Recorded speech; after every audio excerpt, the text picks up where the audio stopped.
the campus outrage machine as he prepares to deliver a speech on Thursday at the invitation of Berkeley's college Republicans.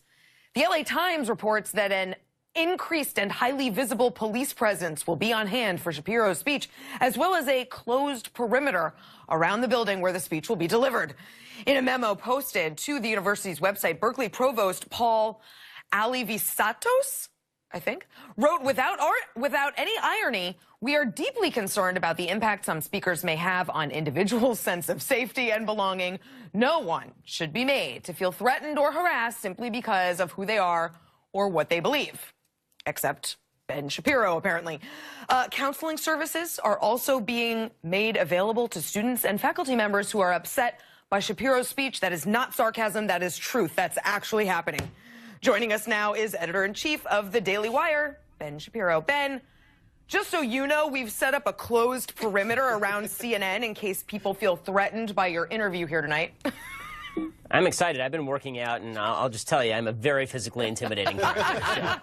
All right, so this isn't your first go at one of these. Do you think that your reception at college campuses has gotten worse since Trump, though? Yes. I think that over the last 2 years, it's gotten worse generally, even before Trump was nominated. I mean, there was nearly a riot when I spoke at Cal State Los Angeles in February 2016. But I think that it has accelerated since Trump was elected. I think that Antifa particularly has gotten very, very active. I don't want to blame all the students at Berkeley for this, because I don't think it's most of the students at Berkeley. I think that it's Antifa, which is an outside essentially terror group that engages in political violence, and the city has largely been willing to go along with that.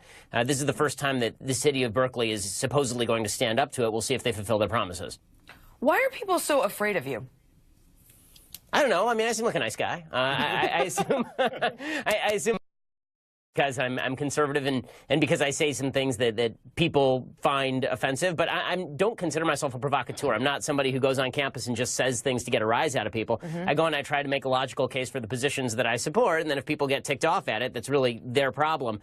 I think it has less to do with me, though, than it has to do with this newfound perception on the left that if you are someone who disagrees, then you're insulting their very identity. It's this intersectional theory that says that if I say something that you don't like and you happen to be black, it's because you're black that you don't like it, and therefore I'm insulting you because you're black, even though that makes no sense at all. And unfortunately, I think that that's what you're seeing from Berkeley when they say they're going to have counselors on hand for this sort of thing. Honestly, if you need counselors for me speaking, you need psychiatric care anyway. I am not trying to. I'm not trying to belittle this, but it is ridiculous. Ben, stay right there. I want to bring the table in. You know, I used to say that Donald Trump, in part, got elected because political correctness rose to such an absurd level that he said, okay, y'all, if you're telling me that we live in a world where everything could be considered offensive, I'm going to create one where nothing will be considered offensive, and I will literally get away with saying anything.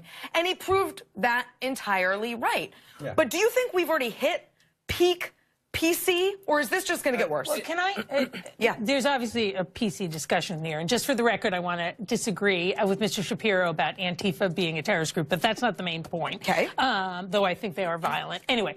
Well, that's not actually under debate. Right. Yeah. Exactly. Right. No, fair. Using violence exactly makes you violent. To advance political ends is pretty much the very definition of terrorism. But she doesn't want to have that argument. Actually, I'm going to counseling after the segment. Right. Exactly. I've offended everyone.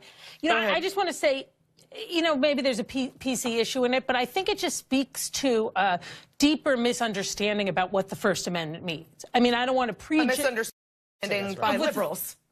By everyone to some degree. Definitely not by everyone. Well, no, but wait, let me. So I want to be clear, as you know, a Democrat, a former Speaker of the New York City Council, as a Democrat, this isn't okay. And we've seen this happen in New York at Brooklyn College when groups with different perspectives on Israel wanted to speak. Right. They were pushed out by the college. So this isn't just even a conservative liberal conversation. What's so concerning to me is the fact that college campuses nowadays that say they want to be a great melting pot, that they want to be a place that's tolerant of all people, have become completely intolerant to any viewpoint they disagree with.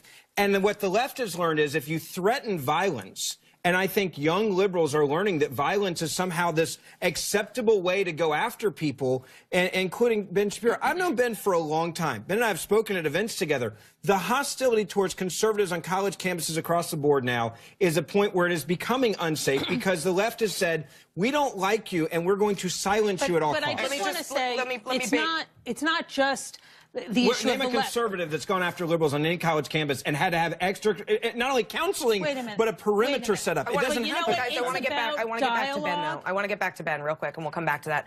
Ben, I know you've written a lot about the irony of liberal institutions curbing speech. So have I. What lesson do you think a student learns about the world when he's told he can only speak freely in like a free speech zone on a college campus?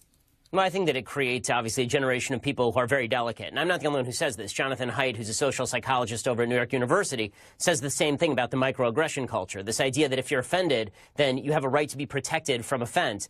This creates a generation of unhealthy people who are actually looking to be offended because there's virtue in victimhood. Right. This is scary stuff. That I think is actually the bigger problem than just Antifa getting violent in particular areas, is this generalized theory of life that's being taught that you're so delicate that if somebody disagrees with you, they deserve to be curbed. It's a sort of aggression. It's a microaggression requiring some sort of action to protect you. And, hang on. Go ahead, Because the thing is, to me, it's even worse than that. Because apparently what's going on here is Ben is terrifying people who are not even going to go hear him speak. Right. So they're not even hearing what he's saying, but somehow he's terrifying them. Someone has to explain the world to me, because that makes no sense. Look, there is no question that the perspective of many college campuses, right, that everybody who speaks in disagreement with what they believe is the majority voice on the campus has to be controlled and put to the side. I don't think that's a good thing, but what I also think is really important is that this speaks to an erosion of one of the fundamental issues that this country was created on. And to boil it down and say the left have all the responsibility, the right have, the right have all the responsibility, or for me to say the obvious, decreases the conversation to pure politics. And to really get this, it needs to be a high you have to look at one thing, though. I've been a conservative on a college campus. Yeah. Many. It is political. Cool.